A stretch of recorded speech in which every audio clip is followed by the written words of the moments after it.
Welcome back to another episode of Game Pen the Podcast. I'm your host, Davis Cole, and joined as always by our producer, Juice. Oh shit.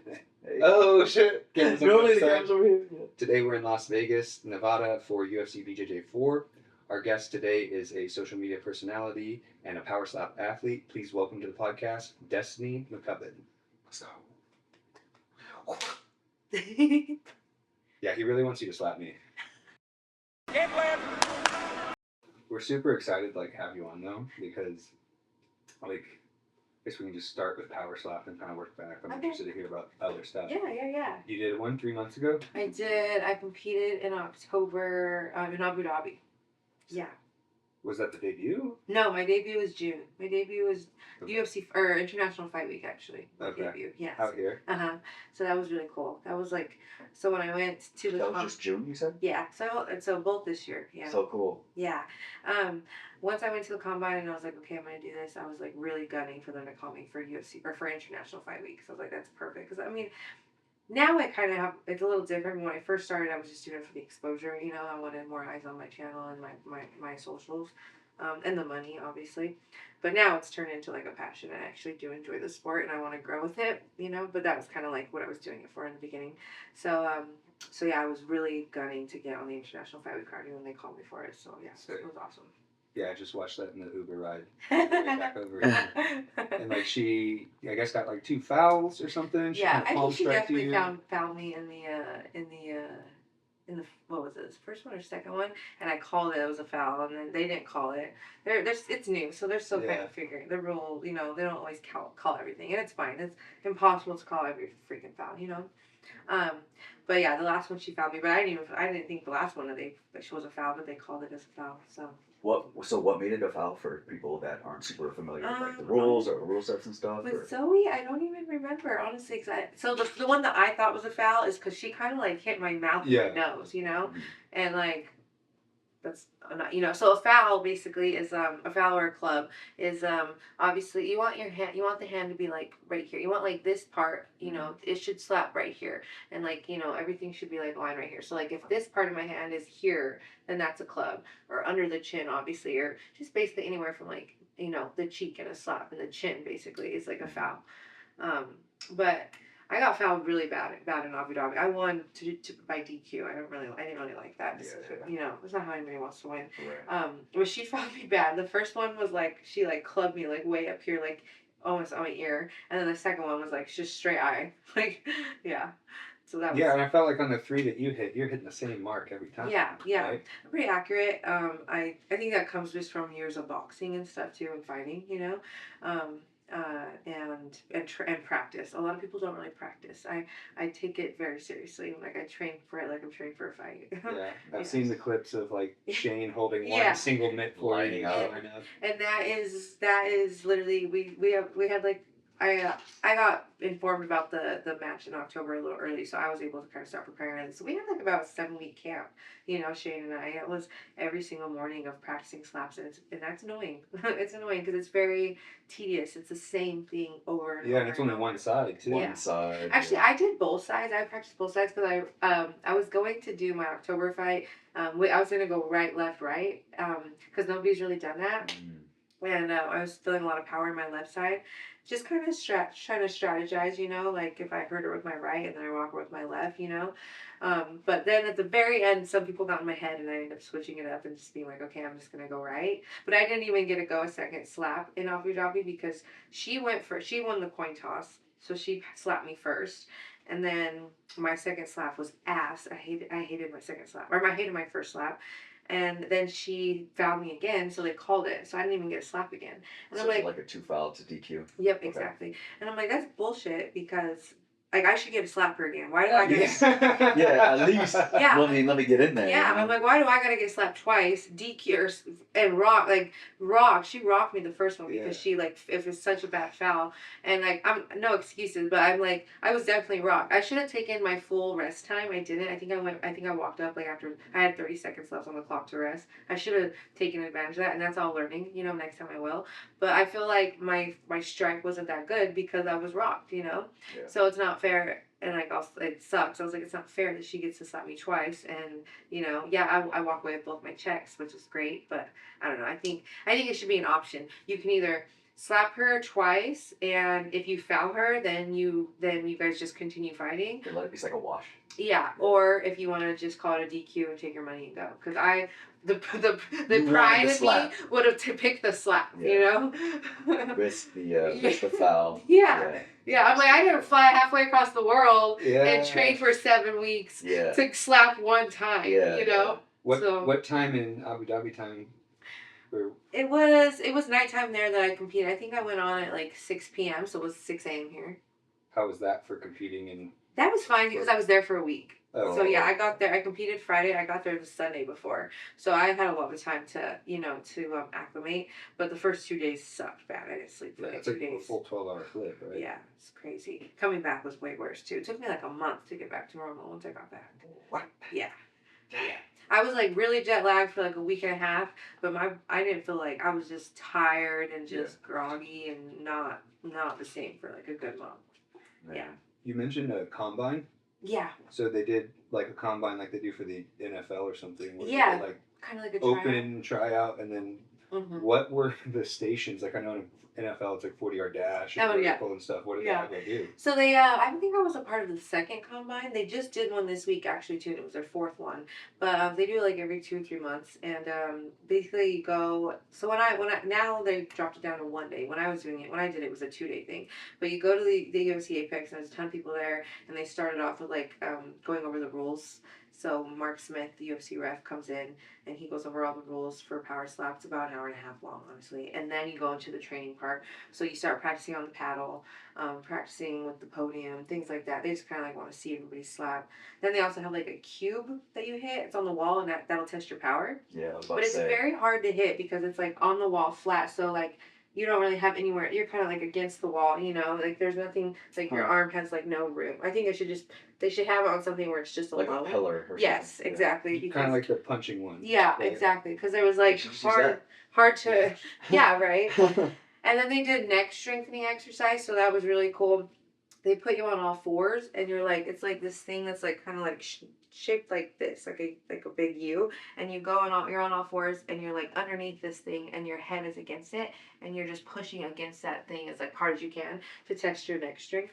I ended up having the strongest neck out of all the ladies. Yeah, I think that comes from boxing, you know. But so yeah, then you do that. They run you through a couple workouts, check your weight, all that stuff, and then the next day it's kind of just like a more training, more practicing on the paddle and stuff. I actually sucked at the combine though. I was like, I don't think I'm cut out for this. I'm not good at this. What was your worst thing? The slapping and my power. My power was trashy, but I really think it's because of the way the thing is set up. Yeah. Because I have power, you know. I just that's just something that I've always had, and so I was like, and there was these little girls, tiny girls slapping hard. I was like, damn, I must just not be cut out for this, you know.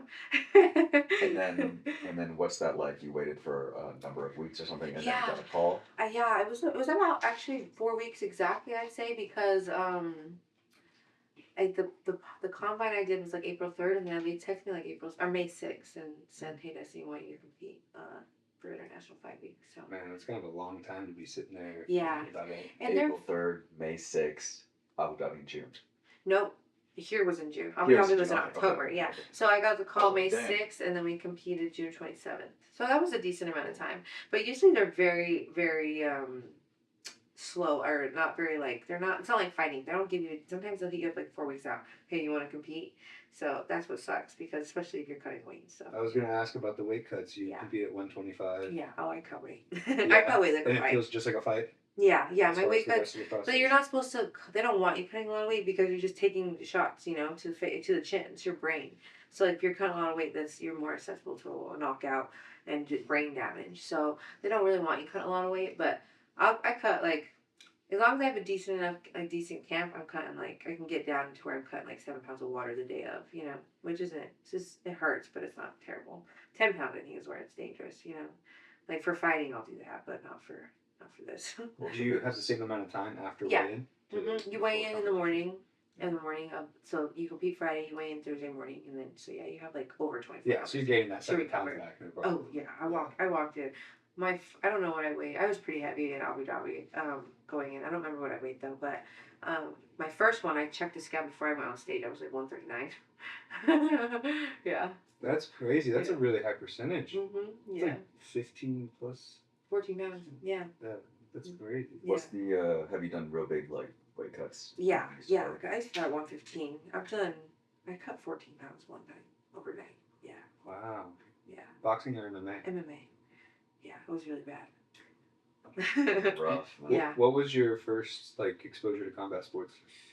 I just kind of grew up fighting, honestly. And when I was like 18, 19, I was not living the best lifestyle, and I just needed something to keep me straight. And so I went to a MMA gym, and that was just the rest of my life, honestly. I was like, 19 years old. And then, but my first fight was a boxing fight. How much of that did you do? Boxing? I Yeah. boxed for a while, yeah.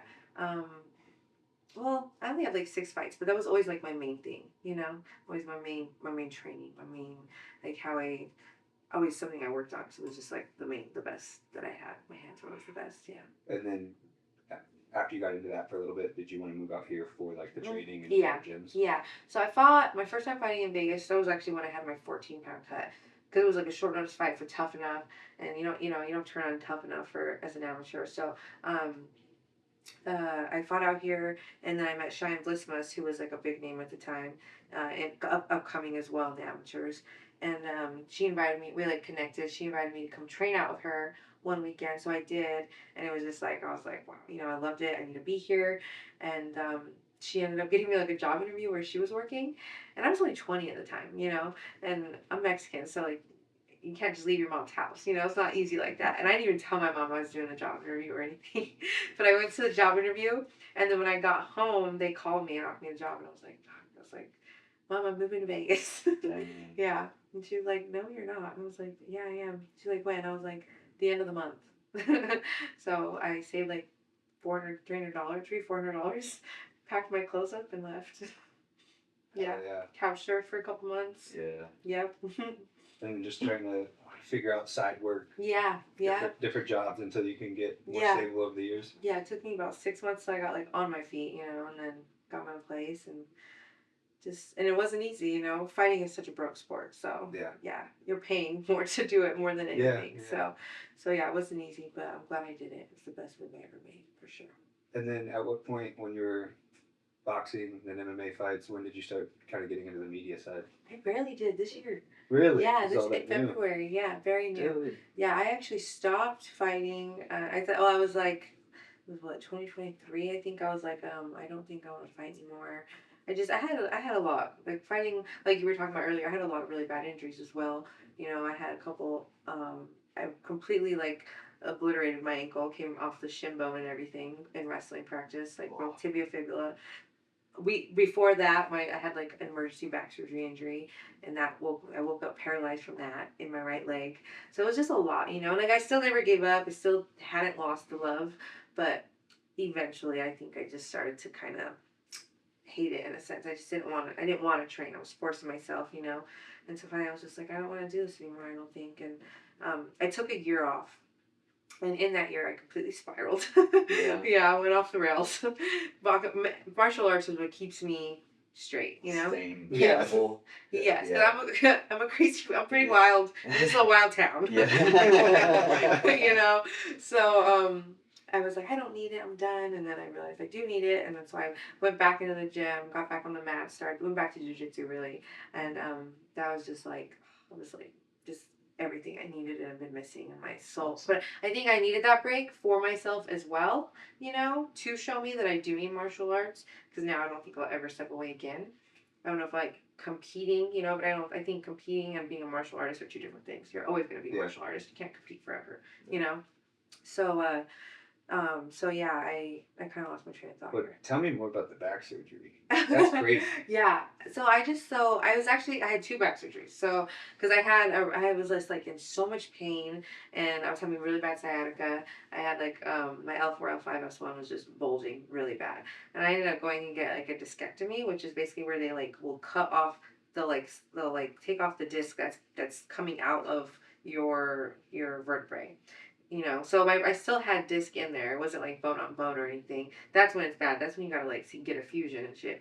But I still had disc in there, so they just like basically cut off the disc that's touching the nerve. Woke up, was feeling good, but that was like right during COVID, like right as COVID. I got my surgery in January of 2020, and then COVID happened in March. Yeah. So right when I was healed and was supposed to start physical therapy, like, I'm good. The world shuts down. yeah, there was nowhere for me to go. Everything was closed down. So I just did my own stuff at home, you know, like YouTubing things, stuff like that. Physical therapy? Yeah. Oh, yeah. You know, did everything on my own. Felt like I was good. And so once the world opened back up, I went right back to training. And I was feeling good, you know, I was doing good. Everything was good. And then the pain came back. And I was like, fuck. And at this point, I was like really, I like already dove. Because like, let's see. It was summertime that the world opened back up that year, and so I got back into training. Then by the end of 2020, I was like good, and I was motivated, and I just wanted to compete. I was training really well, you know. I was excited, and then it was January of 2021. I kind of started feel the pain come again, but I was like ignoring it, and then I took a really big fight. It was going to be my pro debut. It was back at home. At an arena I always wanted to fight at, and it was on my birthday. Damn. Like everything was aligning, you know. I was like yes, and I was feeling the pain, but I was kind of ignoring it, and then it started to get bad. So I went to a pain doctor to get some injections. So I was like, I just want to get some injections so I can get through this, and then I'll figure it out. So I got injections, and was feeling good for like, it's supposed to last 3 to 6 months. Like 3 weeks, I was like starting to feel pain again, you know. And at this point, I was really close to the fight, and I was like, "Fuck!" I think it was like 4 weeks out from the fight now. So I was like, I went back, and I was like, I need another injection. I got like 4 weeks. I just need to get through this, and then I'll take care of it. I promise. And he was like, the doctor was like, "No, I can't do that. Like I can't, you know." And I like begged him. I'd already sold so many tickets and got paid by so many sponsors, you know. I was like, I need this, you know. I need this. So he did, and usually the injection you feel better with it, like, you know, that night. And so I go home. Is this like a cortisone injection? Yeah. Okay. Yeah, in the spine. So I go home, and I just wasn't feeling better. Like I couldn't, like I was like in so much pain to the point where I was like screaming. Like I couldn't move at all. And I was like, what the fuck, you know? I was like, it's fine, it's gonna be fine. So the girls I was living with at the time, they like walked me upstairs to my room, and I just like laid down. But like from like standing to laying down would cause so much pain. So I like kind of just like fall on the bed because I couldn't like actively stay there. Yeah. And then I was like, so I wake up the next morning, and it was still there, and I was like, oh my god, what the fuck? And I couldn't even get up to go pee. It was so bad. And I laid there in that bed till probably like 3 p.m. Still hadn't used the restroom or anything. Was still in excruciating pain. Finally, I called a friend to come over, and he like knocks on the door, and I was like, fuck, I had to go downstairs. So I like get up, go downstairs, and I was like screaming and crying doing this the whole time. So I get to the door, and he opened the door, and he's like, what is wrong? And I'm like laying on the couch, and he's like, you need to go to the doctor. And I was like, no, I'm not going to the doctor. It's gonna be fine. It's gonna kick in. Everything's fine. I'm just gonna lay here. I think like 6 p.m. that night, finally I was like, okay, call the ambulance, you know. So they called the ambulance. They came. And they were like, what's going on? And I'm like, I'm in so much pain, like I can't move. I had to like lay weird because like any other like position, it was pinching so bad. God. So I like stayed there, and they like they picked me up, put me in, and they were like giving me everything, like fentanyl, morphine, everything. And I was like, can you please give me more? I'm still in pain. And they were like, we can't give you any more. Like you'll die. Like there's nothing else we You should be dead now. Yeah. And I was like, they were like, it's crazy. You're still feeling pain. I was like screaming in pain. So then we get to the ER, do all that. They had me wait for like 12 hours in the ER. And I kept telling them something is wrong. I still hadn't peed. Like in the waiting room? Oh. No, in back. Okay. But I kept telling them I need an MRI. Something is wrong. I think my bladder is going to explode. I still haven't peed. And they were like, you're just shy. Pee in this. I'm like, I'm not shy. I can't pee. Something is wrong, you know? Yeah. Oh, like there was the nerve. Yeah, the damage nerve. happening. Yeah. Okay. And so finally they come in, and they're like, we're going to put you in a, you want to give you an MRI. And I was like, I cannot sit in an MRI. Like I can't lay flat, you know? They're like, you just need to try. So they put me in. And they come back, and the nurse is like, she needs a catheter immediately. Her bladder's about to explode, and you're going to emergency surgery. And I'm like, whoa, wait a minute. Emergency surgery, I'm fighting in 3 weeks, 2 weeks. And they're like, you're not fighting. No, you're not fighting. So the MRI showed that when he gave me the injection, he pierced my nerve sac. And so all my nerve endings were coming out of my nerve sac. So by the time I got into surgery, that they were almost severed. Like the nerve endings almost severed. So when I woke up, he didn't know. So when I woke up from surgery, I woke up and I was like, I told my mom, like, I feel like my foot is falling off. And she was like, what do you mean? And she, like, picked it up, and it looked fine. And she was, like, touching it. I was like, I can't feel that. And so the doctors come in, and they're like, yeah, like, this could happen. Like, you never know with nerves, you know. And they're like, I couldn't even walk. Like, my leg was, like... Way to inspire confidence. It was... Yeah, you know. Yeah. You never know when nerves. Yeah, yeah. And then they were like... Then it's like there was no telling if I was gonna be able to walk again because they can't tell that stuff. Like a broken bone, you can be like, "Oh, you're gonna be better at this time." But with nerves, with nerves, it was kind of like you never know. Apparently, you might walk, you might not. And so that was a really hard time. But I came back. I was back in like 6 months. I like just was so motivated and was still willing to die for fighting. You know that I came back was. I got back in camp 6 months later. By the end of the year, I was back in camp. And so you didn't fight the 2 months? No, I didn't. How did you go from being in that state to the 6 months Physical later? therapy, a lot of physical therapy. Was it just day by day it started to feel better and you could get the feeling back? Yeah. Shout out PTs. Yeah, yes. It was a lot of, like, I literally couldn't, I still kind of have, like, I have a little bit of a permanent damage, I think. Like, I still can't, like, my foot won't grip a shoe as well. Or, like sandals, I can't, like, really wear sandals because, like, my foot won't grip it. You can't, like, hold it with your toes? Yeah. Oh, yeah. Or, like, even, like, certain heels I can't wear because eventually, like, the nerve, like, my foot will just kind of give. And it's just kind of like, yeah. So I still have a little bit of damage there, but... That was like before I couldn't even lift my foot off the ground, like that was a lot of the therapy was just like getting that back. And then I recently started working with my strength conditioning coach that I have now like about a year and a half ago. And like when we first started, like I couldn't do a lot with this. Like she really helped me get my nerves woken up again because they were just, not that they were still dead, they were just not woken up and hadn't been used, So I was dealing with a lot of stuff from that. What kind of stuff do you do for that? So like wake something up that's been now it's like it's just a lot of single leg stuff.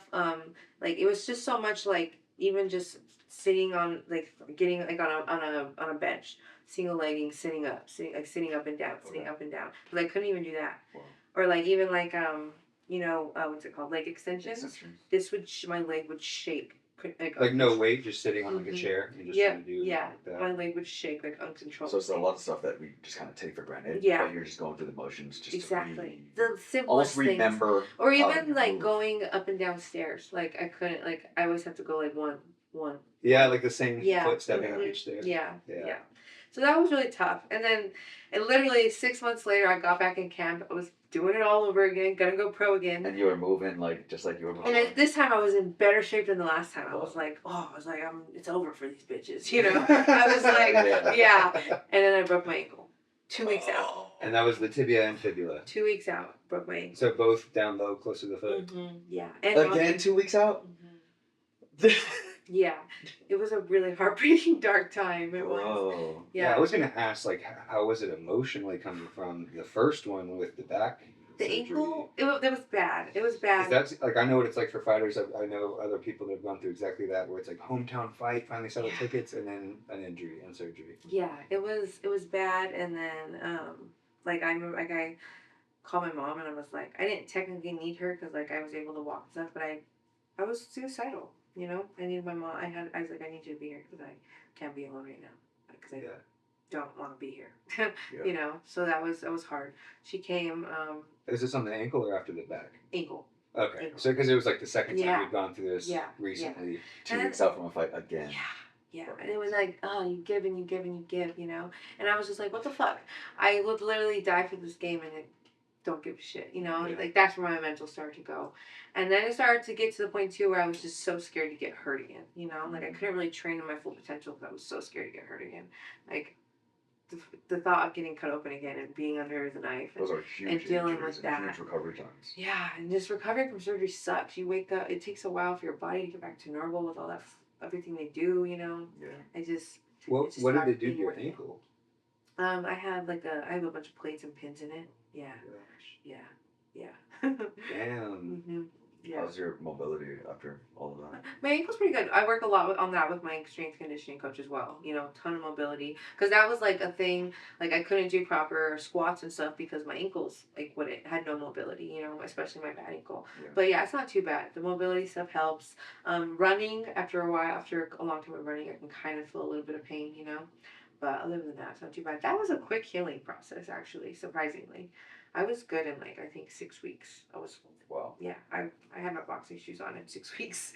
Did you ever throw kicks with that metal plate in there? Yeah. It's like Right. plus one attack. It probably hurts pretty bad though. Like I have a student that has a metal plate in his shin from a car accident when he was a kid. Yeah, you Like, feel it. He can't really get foot locked on that because I feel like when you're doing that, you got like the shin bone and the plate, and that plate's being pulled Yep, out yeah. of the bone. The cold definitely sucks too. I get achiness from the cold. Because it just gets cold, right? Yeah. That's so uncomfortable. Yeah. Right, but like the material of the metal, like Right, loses all of its heat. You Right? really feel it. Yeah, that's got to feel so uncomfortable. It hurts, yeah. So what do? You just need like a hot bath for your foot or something to get some circulation going. Yeah, it sucks. Just like, ugh. But thank God it doesn't get that cold here. Yeah. So yeah. And when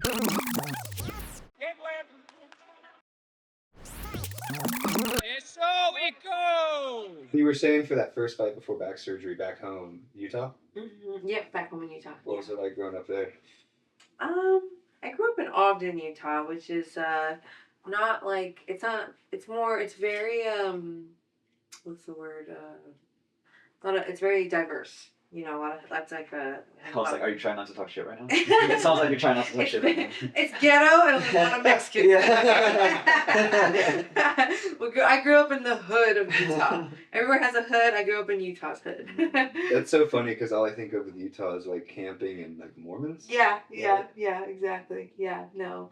As a younger kid, I was like a little more surrounded by Mormons, but yeah, growing up was like definitely more in Ogden was more diverse for sure. Well, I can totally relate to like having martial arts keep you on track and like keep you out of trouble. I was like a troublesome kid, and I started jiu-jitsu and Muay Thai and boxing at like 15, and just like the second I started doing that, I still got in trouble, but the direction that it took my life from that point on was like so much more positive. It's so crazy how it does, and like. I'm so grateful for it. Like, I don't even know where I would be with if I didn't walk into the gym that day, Probably, I was supposed to just be, the regular Mexican girl that dropped out of school and got pregnant young. That was the directed, what's the word? Direction of my life that I was heading. Fighting definitely saved my life. Even if like the dream of being in the UFC and stuff like that didn't happen, it definitely saved my life. It opened so many doors, like look what I'm doing now, So I'm very grateful. Yeah. So post 2021, dealing with injuries, did you have a point where you were like, all right, I'm not gonna continue fighting? Yeah, it was like I said, 2023, and I had just started training at Syndicate actually, because I was in Extreme Couture for a really long time. That was like basically, and I wish I went to Syndicate way earlier because I feel like not even talking about injuries. I just think that things would have went differently in my career. Like the coaching is just way better at a Syndicate, and I think that things probably would have went differently. But everything happens for a reason. I found Syndicate when I needed to. But yeah, I started training at Syndicate, and I was on the protein for a little bit, and that's when I just started feeling like I don't want to train. I don't want to. I don't want to go. I was forcing myself to, and then I started getting my head about getting injured. I was getting small injuries, like freak accident injuries, and I was just like, that's just all I needed. And at this point, I was 28 years old, just got my own place, and so I started bartending, so I was like actually making money and seeing money, and I was just like, my mindset kind of changed because I'm like, I'm 28 years old. I can't keep asking people to sponsor this athlete that hasn't even gone anywhere with herself because of the injuries and the setbacks, So I was at a point where, I was also 28, can't keep asking mom and dad for help. So I was like, I need to start taking care of myself. I can't afford to get hurt again and not be able to pay my bills, So that was kind of like where my mindset was too. And then I was just like, I don't think I want to do it anymore. And then, like I said, I spiraled completely. That was the year you took off training, right? Yeah. And just bartending out here? Yeah, just living that bartending lifestyle. I used to bartend and I loved it. Yeah. It's a fun job, but the lifestyle sucked me in completely. Yeah. And 2020 was when I left that to go back to jiu-jitsu. Okay. Yeah. Life was much better. I still bartend. I still bartend, but I'm not. I definitely, obviously, there's just so much more going on now, like, and more different priorities that I have. You know, where I'm able to stay straight and narrow, even without competing. You know, but yeah, things have changed so much this year. It was so crazy. What's the priority now? Priority now is you know, my channels, you know, being, I guess, a content creator as well, like my YouTube channel, my podcast. Like, I really love doing that. But really, it was never supposed to be none of that. Like, it all started as interviews. And that's kind of like where I think I see myself in 10 years working for the UFC, you know, talking to these fighters, interviewing these fighters. Not so much like a Nina. I love Nina. But that's not really like the route I want to be. I want to be like a Laura Sanko or a Megan Olivia, you know, something like that. But that's a little bit more. I don't want to say that Nina's not professional, but yeah, like more of actual like sports journalism side of it. Yes, yeah, than just like entertainment. Yes, exactly. Yeah. But I do love I love what Nina does, and like I kind of want to, you know, obviously I think everybody like that does, you know, as a female in this game kind of takes a little bit from her, you know. But when I see my future, I see myself like working for the UFC in a different way than she does, you know. Yeah, but that's kind of the importance. So just reps on reps on reps and everything that I'm doing in the industry, and just continue to growing my name. And then Powerslap is also like a priority now as well, you know. I think that I can grow with the sport and you know, kind of be a name in it. So I'm 2-0 right now, so make 1 or 2 more wins could put me in top conversation for a title. Yeah, I was just gonna ask. Like, I haven't done a ton of research or watched a ton of Powerslap, but like they have champions. They don't have a female championship yet, but they're supposed. They're like that's in talks for 2026, and definitely in my weight class because the flyweight division is like the most stacked division right now, and that's Paige Van Zandt's weight class. So she'll definitely get the title. I think we're all just kind of waiting on her because she don't really know when she's coming back. So as soon as she decides to come back, I'm pretty sure they'll put her and Ellie Dempster together. She just I don't know if you guys don't follow it that much, but she had a pretty big knockout against Holly Hood in October. So yeah, I think those two will go, and I think I'll get somebody, and then hopefully I'll get the winner. Do you remember when you first like saw Powerslap?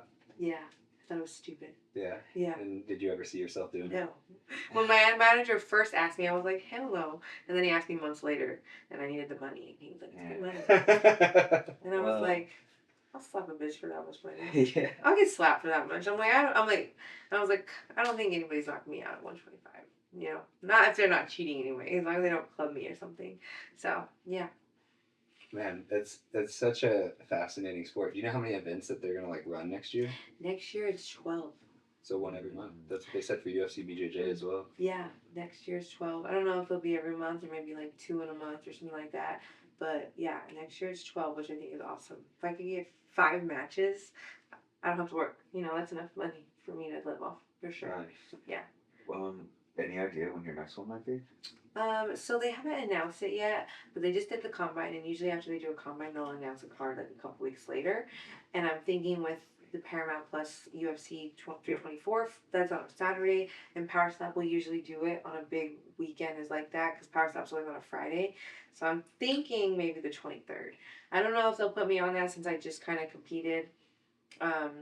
I was the last one to compete, other than there was Saudi Arabia right after me, but there wasn't really any of the bigger names on that card.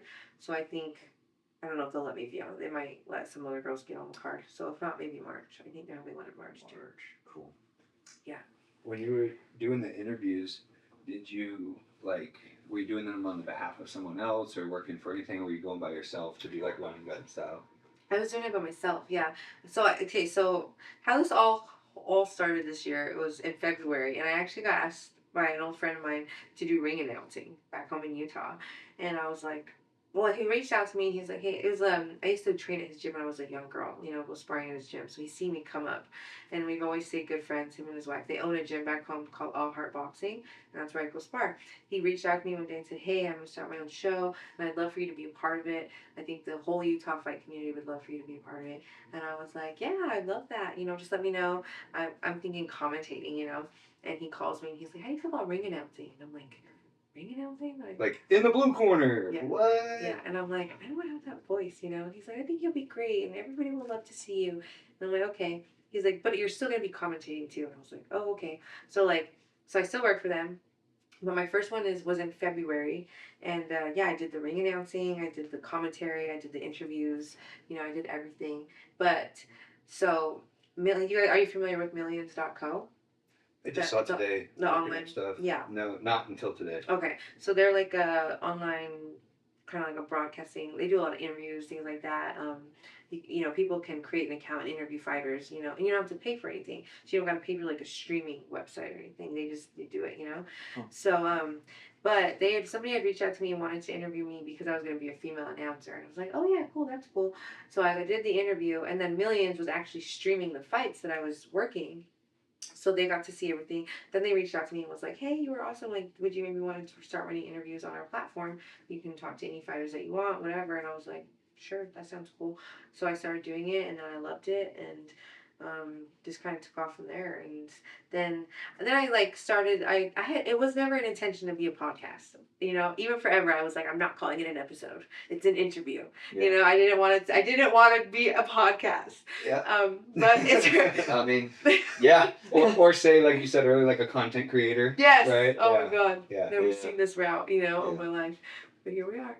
But yeah. So then the interviews turned into a podcast. But I was doing a podcast, but I was still going into gyms and interviewing fighters and things like that. But I was just doing everything on my own. Took my little stand, my ring light, and my phone, and my cheap $10 mics on Amazon. Oh, yeah.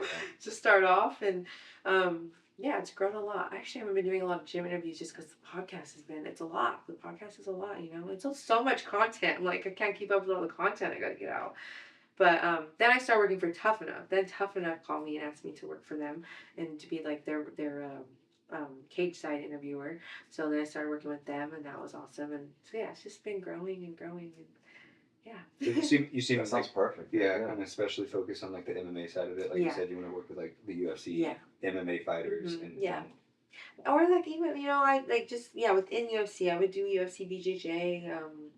All of that, but with UFC for sure. I have very similar goals. Yeah. For sure. Yeah. I've been really enjoying what we've been doing, and we're kind of trying to talk to both people in combat sports and anybody, so it doesn't always have to be like that. Yeah. Like, pretty much everybody we interviewed so far trains, right? Yeah, that's kind of like the beginnings of our network, right? It's like people we train with, people we know, things like that. Yep, exactly. And maybe like entrepreneurs and stuff like that, but they still start taking class or whatever, and that's how we know. Yeah, I was kind of considering going the route where I'm doing everything, talking to anybody, because sometimes I'll meet somebody and they're like doing something really cool in their business, right? and I'm like, damn, I would love to get you on, Yeah. but I'm like, I don't know, I feel like I feel like I should stick to my niche. I'm in the corner, so I think I should stick to my own niche. Well, and you're out here too, so like I've always think of like Vegas as the fight capital of the world. It is, absolutely. So you have not only the locals here that's already like an amazing pool to pick from, but then like everyone's traveling here. Exactly. So Somebody always else is going to coming. get people. Yes,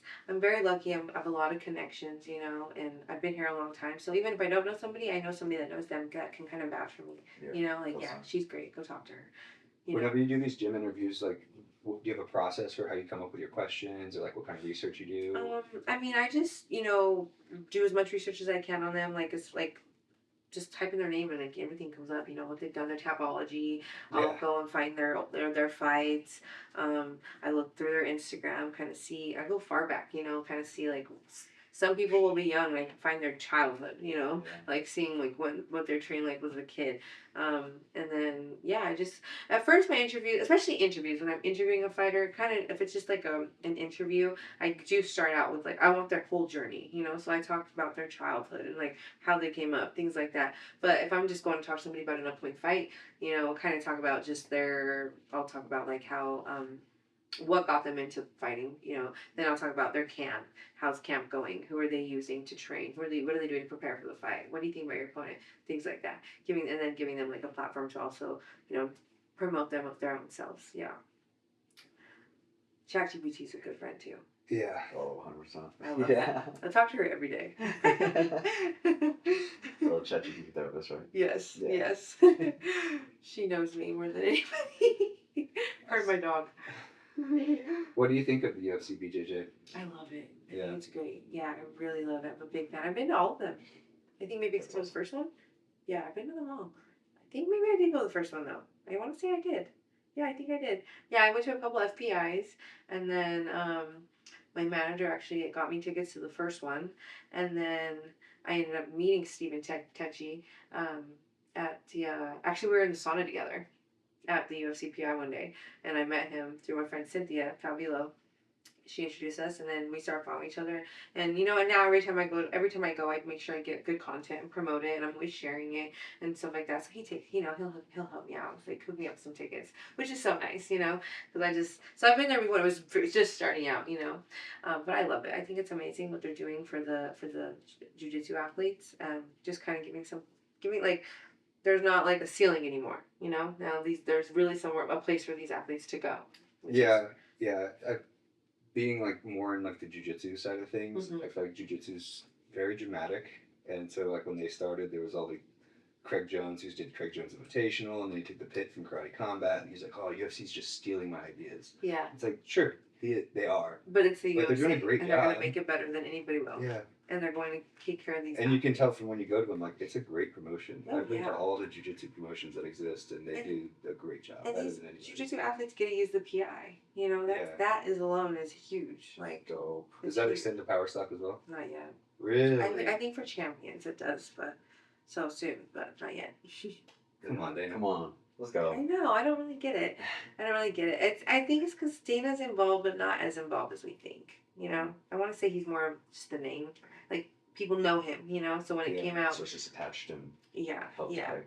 But it's all under like whatever the umbrella of the UFC is. It is, yeah. You have to. It's the same. Like, you're in the same drug testing pool, all that stuff, But and like during the week, they treat you really like you feel like a UFC athlete. They treat you like as such, So that's really cool. But yeah, I think there's some things that they could do better, because at the end of the day, you're still preparing for it.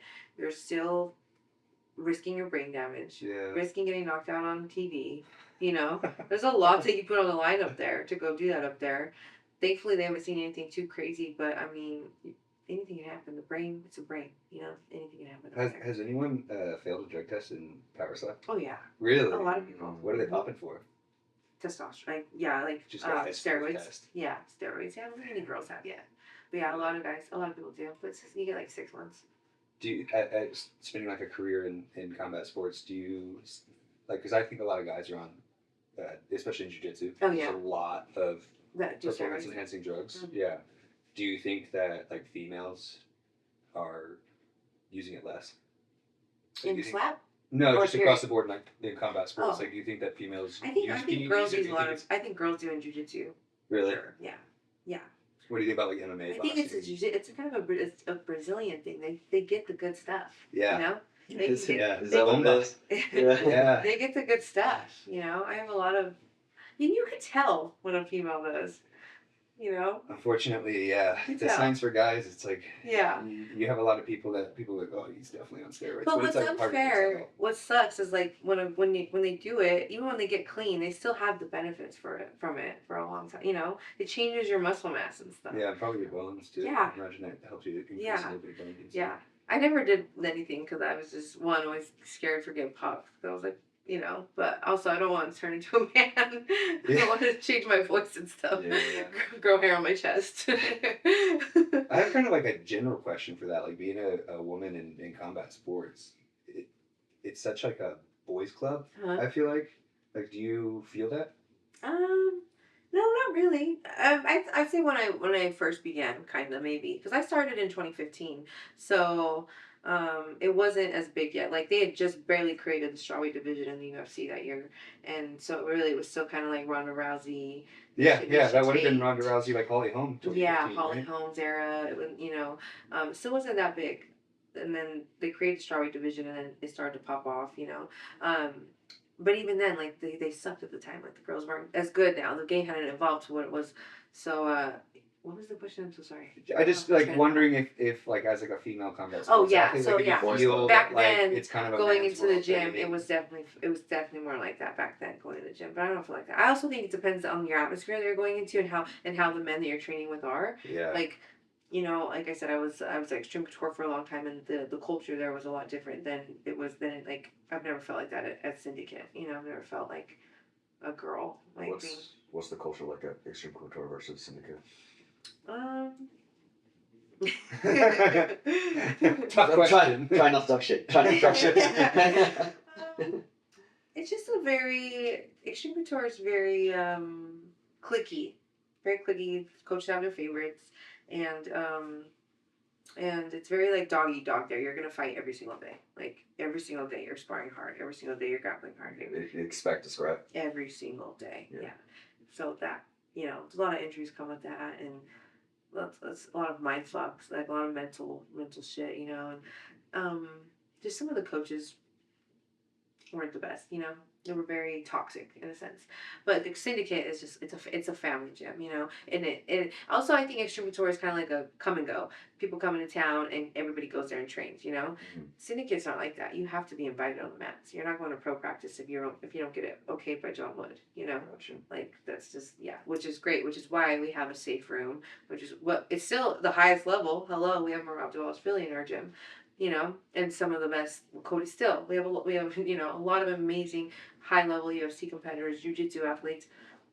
But when you come in, everybody's still safe. Nobody's trying to hurt anybody. Everybody's trying to help each other. And it's just always like a family aspect. I've never in the years that I've been at Syndicate felt like uncomfortable by a male athlete or anything like that. Awesome. Yeah, I went there the first time in 2022, and it was for like a Mikey Musamichi and Bushesha seminar that One Championship was putting on. Okay. And I kind of like got my way in because I was doing a content creator course that was like put on by One Championship. Oh. So like, to teach you how to make shorts and reels. Cool. Yeah, it was really cool. But just being there, I was like, wow. First off, the facility is so sick. Yeah, and it's so like even clean, bigger too. now. Yeah. And then I had only seen like the first like Muay Thai area, and I was like, oh, pretty cool gym. Didn't realize that there's like Just a jiu-jitsu expand. mat around the corner. Yeah. And then when I walked over there, I was like, wow, this is sick. And then since then, I've gone back a bunch of times. We just went a couple months ago, and it's just such a good time. Yeah, and it the is. vibe there's really good. Yeah, it's always welcome. And there The is. ones had a great time. Yeah, they're expanding more too. Yeah, they're buying out the The other whole other half. part of the Yeah. shopping center, right? He's like kind of gonna plan on like turning it into like a little PI, in So a sick. sense, which is really cool. Yeah. Yeah, but as much as it feels like a family and like very welcoming, it's also like we got to be there when one of our buddies, Jackson, was sparring. Yeah, I love Jackson. And it was supposed to be like, don't record, Yeah. don't crowd around the cage kind of thing. Yeah. And so it's cool seeing like still like a family kind of vibe, but then like they're very professional. Oh yeah.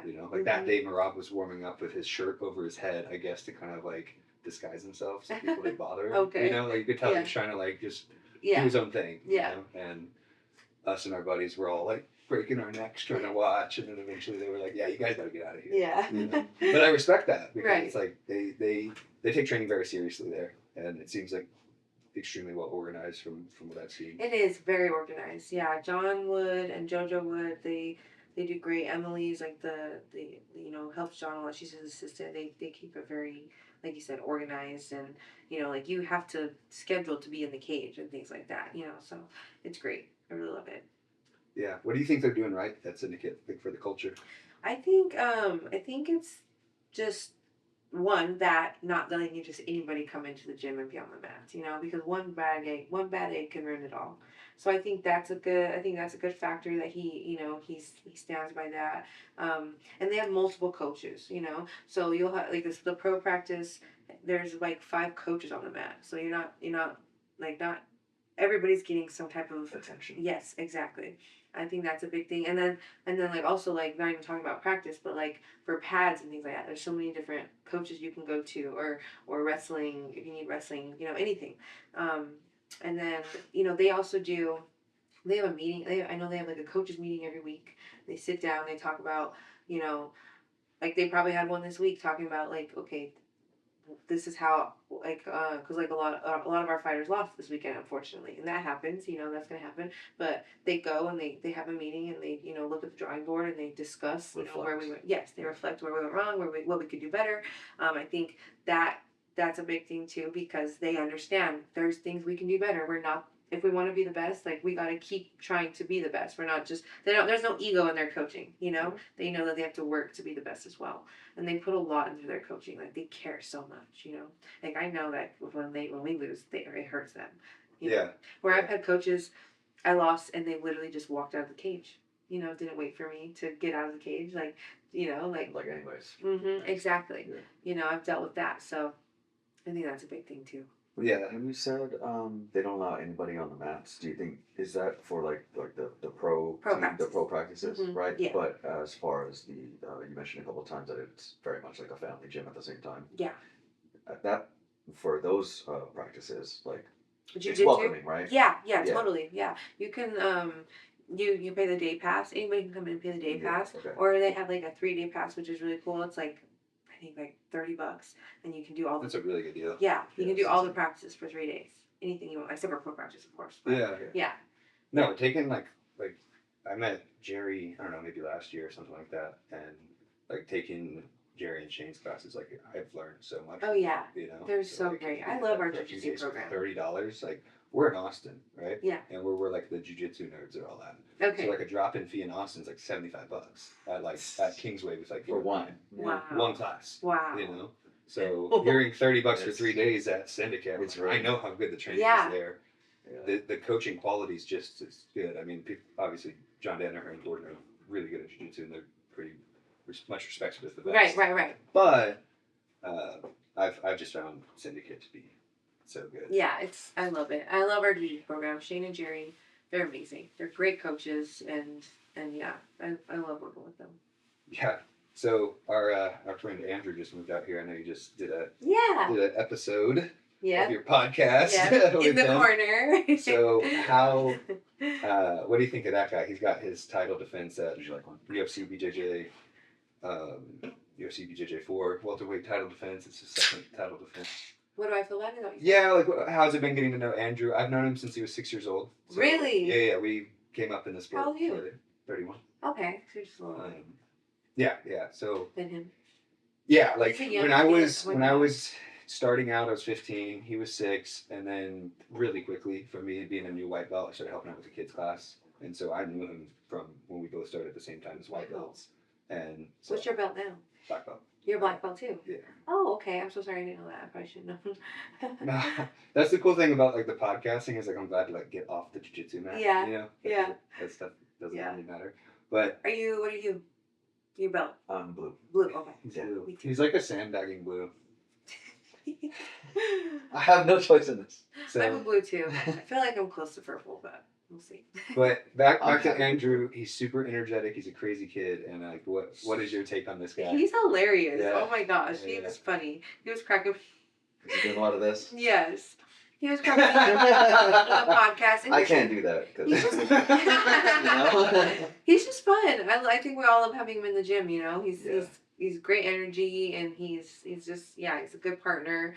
I know we've been working a lot with the fighters as well, you know, so that's cool. But yeah, Andrew's great. I love both the jackets. And Jasmine, I love them all. They all have great energy, you know, great aura, and they're all like the great. Jasmine's always willing to help, and Janice. Congrats to her. Shout out to Janice. Yeah. Shout out Janice. Just a few hours ago. Janice Russell, round world champion. Let's go. Subs. Period. Period. But those girls always help me when they come in, so it's always nice to have. I'm always excited for them to come in. They're moving here too, right? Yeah. So William and Jasmine should be out here. All are stealing. Yeah. So our friends. I feel like for sure. So I feel like there's like a nice like friendship between like our gym and our students and athletes and stuff. Yeah. Syndicate. Like, It seems I've always like felt it. super welcome to come out, and like I've kind of coached side by side with Jerry to Nora and that kind of thing, right? And I feel like you guys are kind of like almost like if I was to go to Austin, you guys would be who I go to. For you sure. guys come here. It's like a sister gym. Like I would be offended if you didn't come to us and you right. wanted to go to pay $75 at Kingsway. You know? Right, exactly, yeah. But yeah, I think they're great. And then, you know, Cody and Nora, they're amazing too. Gosh, I love Nora. That's my girl. Yeah. Shout out to Nora. Yeah, so we'll be coming back out here to see our friends. Good. And do more stuff like this. Would you guys ever move? Probably not. No. No. Probably not for me. No. Yeah. My goal would be to like come out here often. Yeah. Like very regularly for like 12 UFC BJJs. Yeah. You know what I mean? You guys Something gotta come like to a that. Powerslap too. Have you never been? No, I'd be so Can down. we go? How do we go? Yeah, just get tickets. Well, I feel like with what you're saying on the schedule, there's like Thursday UFC BJJ. Uh-huh. So I feel like there's going to be a weekend that's like a Exactly. Thursday UFC BJJ, a Powerslap on I Friday, wouldn't and be fights on surprised Saturday. if it's that first card of the year in just January. I really wouldn't. The only thing that makes me think not is because Dana White just dropped that he's doing a boxing promotion too, and they're dropping on the 23rd. So I don't know how that's all gonna work. So maybe not. I don't know. But then I'm like, maybe they do UFC BJJ Wednesday, Powerslap Thursday, boxing Friday, UFC Saturday. You know, that'd be sick. But who am I? Yeah, I saw when I was here for UFC BJJ 2, or maybe right after that, they were talking about expanding the Apex to like put more seating. They did. They already did? Yeah. So even for for tonight when we go, it'll... It's bigger, yeah. Oh, sick. Yeah. I feel like... Is that where they do the Powerslap? No. In town? No, they do Powerslap at Fountain Blue, but I heard we might start going to the Apex or somewhere else because their contract is up at Fountain Blue or something like that. Yeah. Tell them start letting you in the PI. Damn. I know. Gosh. Come on, huh? I love that place. I know. I wish I could go there every day. Me too. It's like fitness Disneyland. I love it. And then the food is so good Yeah. and cheap. It's good. Yeah. Especially being out here. Like, I've been out here pretty regularly the last couple of years, and like especially when you're here on the strip, it sucks. Oh yeah. I paid like $30 for 3 meatballs. Yeah, your lunch today was probably $60. It's all like that. That's crazy. It's crazy. There's not even that much protein. Yeah, no, it's crazy. And then even parking, it's a bitch. Yeah. $20, $30 for like $20 for like 2 hours, and then it goes up to like $30, $40 for the rest of your day. Yeah, as a 8-year Vegas local, are you seeing less people out here? Oh yeah. Oh no. Like tourism? Yeah. Yeah. Yeah. Yeah, for sure. When would you say that like that This started year? dropping off? Really, Beginning of just the year. this year? Yeah. Yeah. Well, I guess this year was when it was the worst. Yeah, for sure. That's when we really all felt, especially industry. You feel it a lot because Yeah, serving. Yeah. Being in the industry, so we all started feeling it this year for sure. Summers are always slow, but this year was the worst year for sure. Honestly, sometimes I'm like, I don't know how I've survived. Yeah. I was actually excited to see the rodeo going on out here this week, just because like the last 2 Even or that's 3 not trips, as crazy though. Really? Yeah, because the last 2-3 trips has been like the quietest I've ever seen it Yeah. out here, and like you go to the strip at night and it's just like everybody out there. Yeah, even that's been really, really mellow. But I guess the horses all got sick, so that there wasn't like as many people out here. A lot of horses got sick or something. What? They got herpes, horse herpes, which is Horse hurt? Wait, Got hit with a horse hurt? but it's not like our herpes. It's like it's respiratory. My friend was like, "What are they just having them do? Are they just letting them do orgies before they gotta come and compete?" And then somebody was like, "No, it's respiratory. For horses, it's respiratory, but it'll kill them." So Damn. a lot of horses were dying. But yeah, I mean, this time of year is always really good for us. It's Cowboy Christmas. The Cowboys are in town. Cowboys love to tip money, so it's always nice. I remember that as a bartender when I was in Houston at the time, and like the rodeo would come in town, and it's like, all right, you got to make sure that I bought a bunch of extra light beer. Yeah. Right, like for the bar, because Yep. the Cowboys drink like specific shit. Yep, exactly. It's like tequilas and really cheap light ranch beer. waters. Yeah. Yeah. What do you do in Austin? You guys are in Austin, right? Yeah. I've never been to Austin. Really? No. I heard it's super cool. It's Man. super cool though. Yeah, I don't know what would like pull you out there now, given like what you're up to. Yeah. You know?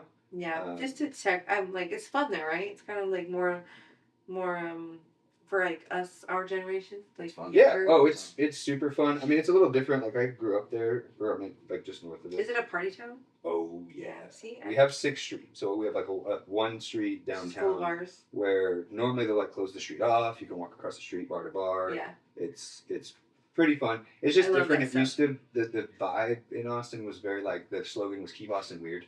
Mm-hmm. So it was about like hippies, and it's like a hippie city surrounded in like the country, right? So there was like you'd have cowboys, and then you'd have like dudes with a foot-long mohawk and a leather jacket with patches on it and stuff, and that was kind of like the vibe. Now Austin's like the bars that were like that on 6th Street got bought up, redone. Now they like look a little nicer. It's a lot more like corporate and stuff. Okay. But the going out scene is still fantastic. Like Joe Rogan has his comedy club on 6th Street, so it's like a big draw. It's full of like jiu-jitsu guys that all work there and stuff. So like that's a really fun place. I to love go a to. place that I can go bar hop. you know. Yeah, it's just one of those things that like it's 2-3 in the morning at the end of the when the bars are closing. It's a little sketchy. Oh, really? You know, Okay. yeah, there's a lot of fights and shit like that. Have you guys been to the Arts District out here? Yeah. Yes. Yeah. Okay. Yeah, that was last time. That's and we wanted to see another a comedy club up there too. Nice. But like I teach jiu-jitsu at Fight Factory, so I've been Okay. teaching there since 2020, basically. That's where we met, and then like just I can totally relate on like I guess I make content, you know, and you kind of like slowly evolve into this other thing. Yeah. And so one of my first viral pieces of content was of him. Okay. It was his first jiu-jitsu match ever, and he puts this guy to sleep with a loop choke in 30 seconds, and it went viral on YouTube. Okay. And he was a white belt, it's his first match, and then like Wow. the comments went nuts. People were like, this guy's a sandbagger, this guy's a Sambo guy, this guy's a judo black belt, like this is bullshit, this guy's not a white belt. Yeah. And, like, he was like 6 months in or something like that. So Wow. it wasn't really... How long have you been training? I'm like right at 4 years now. Okay. So that happened, and it was just a 1 minute YouTube video I put on my first YouTube channel. And it blew up, and it really helped me get my How channel many going. subscribers do you have? On that one? Yeah. Like 13K. Oh, wow. Yeah. It's hit 306, 300. Oh, dude. Starting another one. Shout out to my 306. Yeah, no, congrats on that, because like on ours currently we haven't even hit 100. It's hard. It's YouTube's hard, and like I honestly do suck on YouTube. I've been not posting shorts. I'll post my pod, and I'll post my shorts on Instagram. Mm-hmm. I'm like, I always just don't think to go to YouTube, but I know I need to. I wish they just would connect. Why can't I post on Instagram and it just connect to my YouTube? Like there's platforms you can do to do that stuff, but it never works out right. And I think the algorithms TikTok. don't like that because they're like the competing platforms, right? So Google Yeah. versus like Meta. So they're like they want you to be on one. They don't want you to be on You guys both. use like a They just love making it hard. It's a job. It really content creating is a job. Whether you get paid for it or not. And that's the part that sucks, you know. And and I'm like, take forever to edit this thing, and then it gets 12 views. I'm like, yeah, like there was a time where I spent like hours on like a super sexy transition that lasted like 0.5 seconds or like 1 second. Yeah. Like, why am I spending so much time on this? Like, nobody's gonna care. Nobody's ever gonna see nobody's this. gonna watch it. Yeah. Oh, It's it's the ridiculous. worst. It's the worst. But it's alright. But then every once in a while you get that one that goes viral, you know? I had a clip over the weekend from my podcast and got like 50,000 views on Instagram. Hell yeah. Nice. I knew it would too. I knew it would. I don't know. You probably see it as my friend. We were doing like UFC 323 predictions. My best friend Leah Dorchinez. She has. I see. The 6'6" one. Yeah. Yeah, I knew it was gonna blow up when I'm like, I go, It's like, Leah, what's the height advantage for Henry and Talbot? And she goes 6 inches. And I was like, I know the way a man's mind works. They're gonna love it. It's not I was like, I need this immediately. Yeah. Drop it. There's that difference, like you were talking about, like the Nina style interviews and like being like a girl, woman, doing that kind of stuff in the combat sports space. So much harder for us on that kind of stuff. There is no sex appeal that we get to have. I get that. As two bros looking like this. Bro, just Yeah. make eyes to the camera and say 6 inches. I don't want those Some subscribers. people are. Come on, I don't want those subscribers, bro. I'm good. We'll keep working at it. If it takes a while, that's fine. We'll carve our own. And at a certain point, if it goes bad, we'll start up Yeah. fans and Yeah. we gotta make some money somehow. Right. Yeah. It's tough. And like also too, like that's it's hard with like when you have people that are just normal people, you know, in your life that don't do like I have some people in my life that just live normal lives, you know, they go to work, they go home, that's it. People that don't even train. And I'm like, oh well, I got this, and they're like, are you getting paid? I'm like, well, no, but I'm going to one day. Yeah. You know, and at least I'm working towards something. Yeah. At least I'm trying, you know? Like, I'm like, I get that you just, you know, like, you just go home. If you're not working, you're home with your kids doing that. Cool. But I got things I'm working on. Yeah. You might make fun of me now, but in 3 to 5 years, I'm going to be rich. We're working on it. Trust. Meta reached out to me. Yeah. Yeah. That's huge.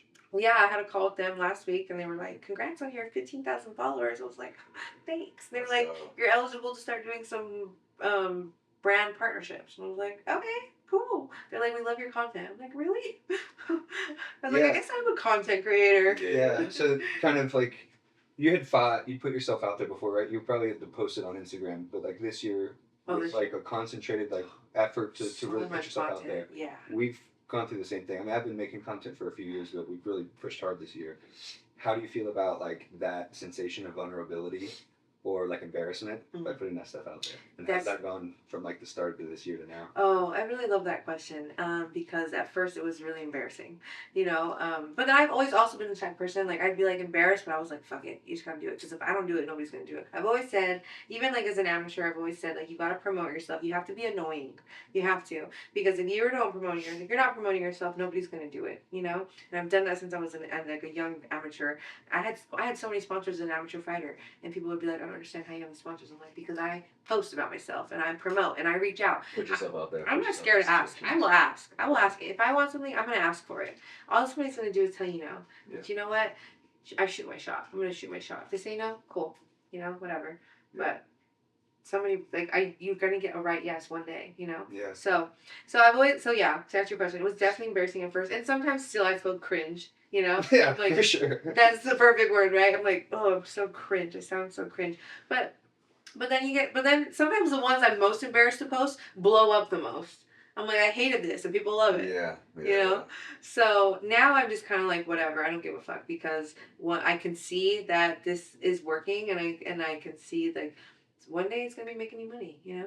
So.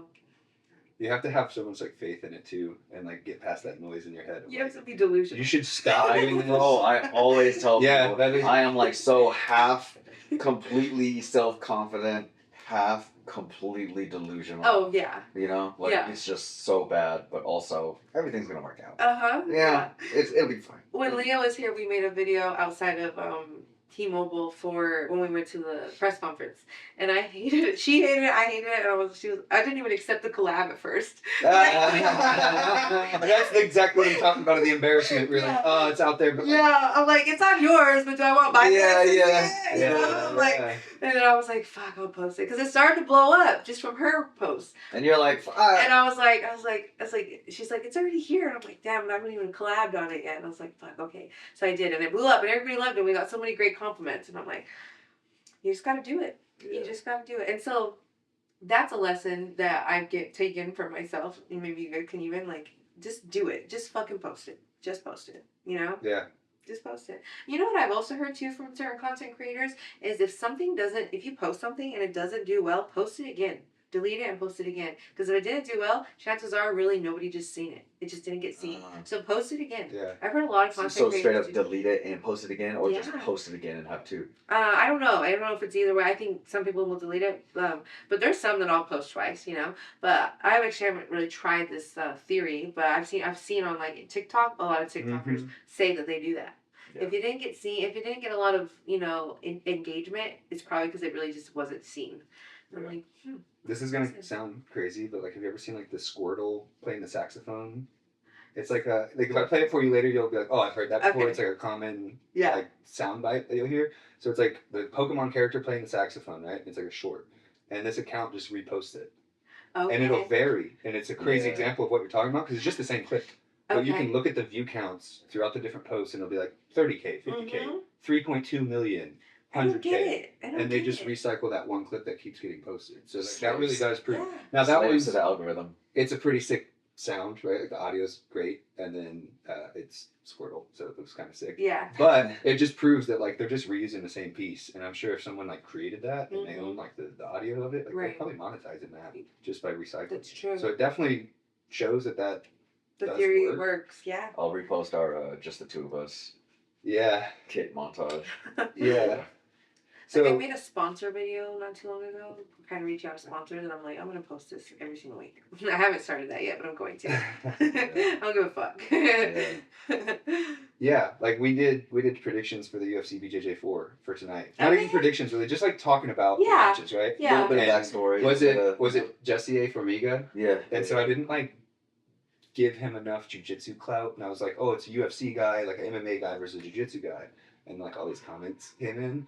And like it was the first time in a little while I haven't had like people actually being like, "You are wrong," and it was like, oh, people are haters. It doesn't feel good. And like I've had some other videos where I've gotten like thousands and hundreds of like negative comments. So like the first time I went through that was like a really helpful experience of like, all right, cool, it's viral. You want that, but then you get the comments. Yeah. That hurts your feelings. Negative. That sucks. Hey, publicity's publicity. But then yeah, you have to hit that point where you go, wait, this is still a good thing because we've been posting all sorts of stuff with no one commenting. Right. Yeah. Engagement. You know? Engagement. Yes. So it's like it's so hard to find that balance of like, do I rage bait everybody? Because that's what the internet's going to reward. Right. You know?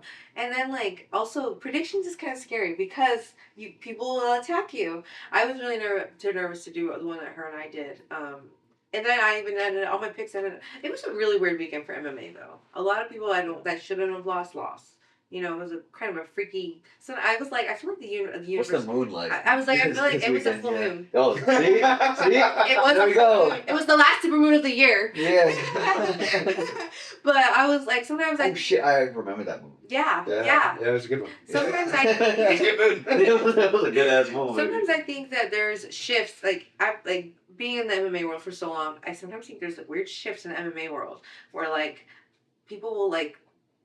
A certain like group of people will lose that weren't supposed to lose, you know, all in one night. And that's like what's going on with the universe? Like Marab Duval's really lost. That, you know, there's probably more that goes into that. I mean, 4 defenses in a year is crazy. It's a little much. Yeah, weight cuts and all that. But like the way Pantoja lost, that's crazy. That was fucked. Yeah. That was crazy. I mean, and then like Nas lost, you know, and then. It was just a weird weekend, you know, and so I was like, I feel like there was definitely a shift. But everybody I picked to lose or to win lost, you know, and it was like damn, like my prediction my prediction episode really sucks. But everything we talked on was good points, and honestly, do you guys listen to John Anik's podcast? I don't listen to the podcast, but I've been following it. Okay, you should listen to it. It's really good, and I actually learn a lot from them just in talking. But I listened to theirs. And we actually had said a lot of similar things. So and it was so funny because then I was like, I can't wait to hear what he's got to say after this weekend. So then I went and listened to his episode immediately when they dropped it, and he said the same thing. He was like, it was a really weird weekend for MMA. Like a lot of people that probably shouldn't have lost. I'm like, I was thinking the same thing. Yeah, it's still valid, and you can't win losses, you know.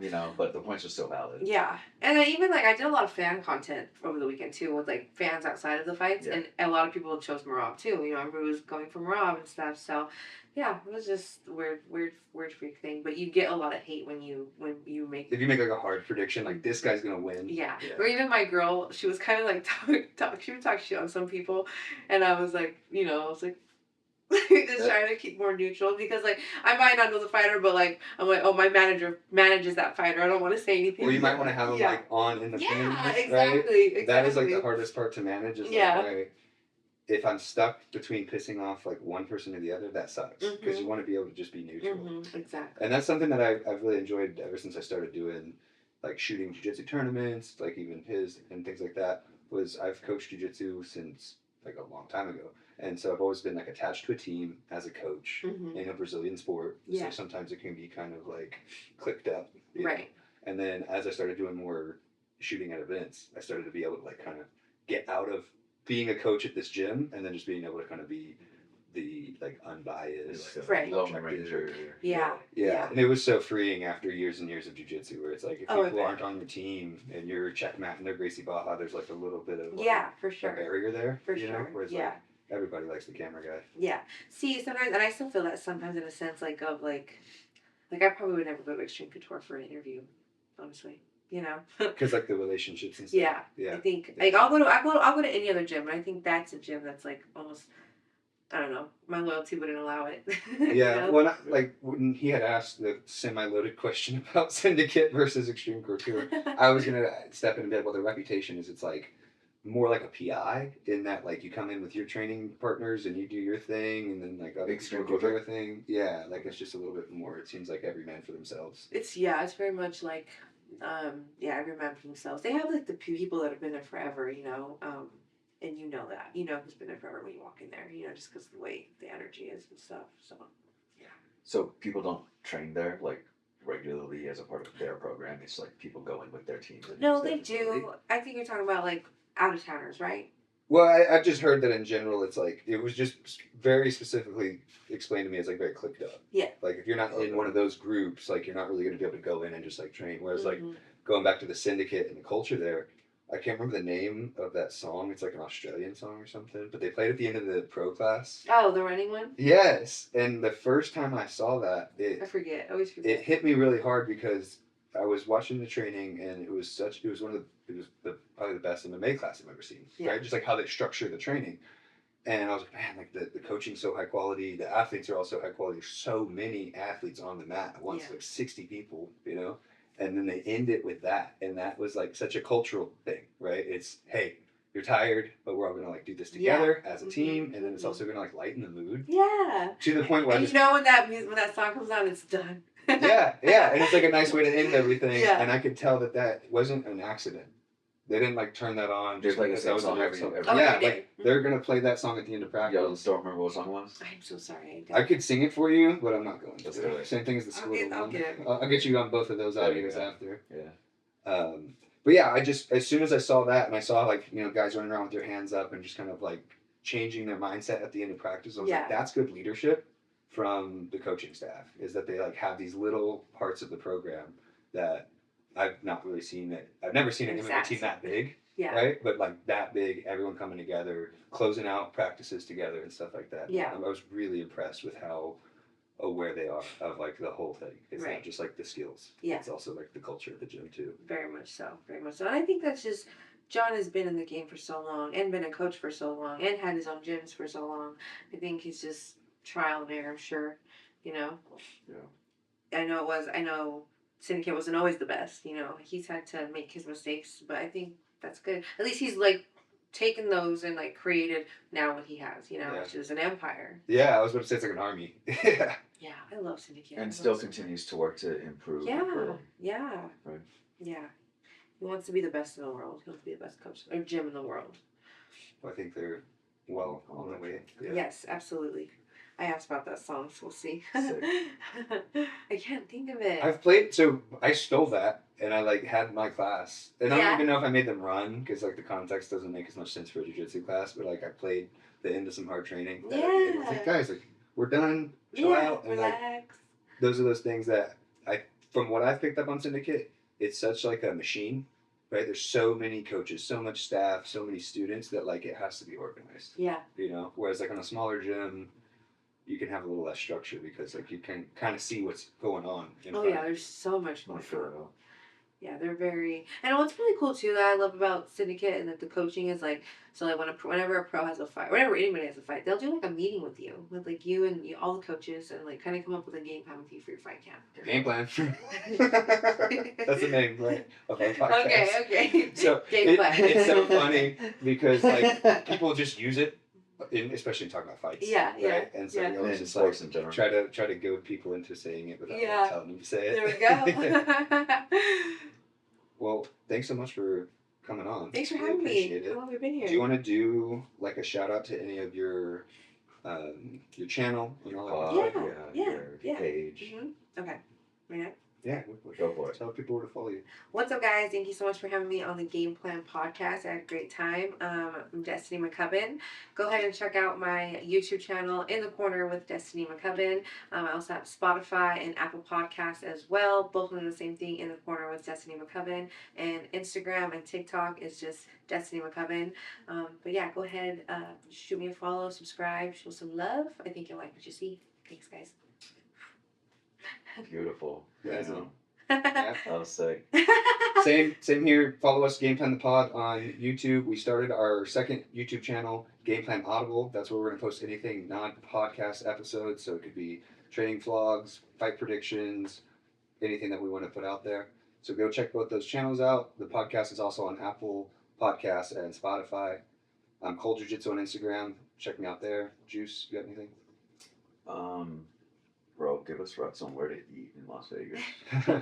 I just need to fill this. So next time we plan on coming out here. Yeah. Yeah. We do need to make a list. 2026 and for the future. So Okay. I need some spots.